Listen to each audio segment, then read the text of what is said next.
Now this illustration deals when a neutral is considered current carrying in accordance with NEC 310.15, E as in Ed 3. Now, let's review first the note up at the very top of the illustration. And it basically, for more information concerning this type of installation, see your figures 722A and B. Now, the loop, the figure loop says, basically for control circuits, see 725.51A and B and figure 4-16 for rules determining if control circuits are current carrying conductors. Now, we reviewed this in great detail in Chapter 4.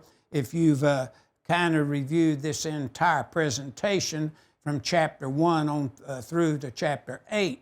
But notice the control circuits to the left of the boxed in information refers the user to 725.51B1 and B2, which is the 10% rule.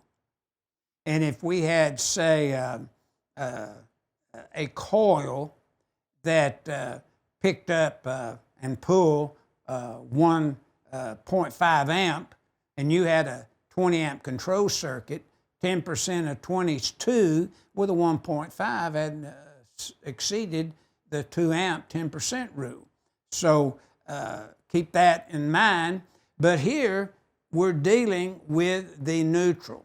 And once again, we have a 12-4 AC cable, say, with an oversized number 10 neutral because we have 2 or more computers connected to it.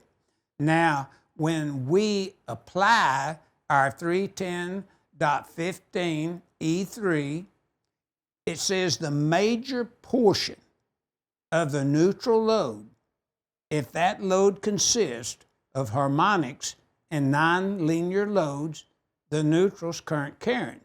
Now, people wonder about this major portion, but if you go over to 400.4A, it's outlined there. And it tells you the major portion is 50%. So with the authority having jurisdiction's approval, we could take 16 amps on L1, L2, and L3 times 51%. And if you exceed the 8 amps, which we do there, 8.16, the neutral would be current carrying, and that's a good rule of thumb to use there. And we would have to consider the neutral current carrying in that wiring method that you see supplying those isolation receptacles and the card and plug connected computers there. So phases A, B, and C, or L1, L2, and L3, pull 16 amps each of harmonic related current.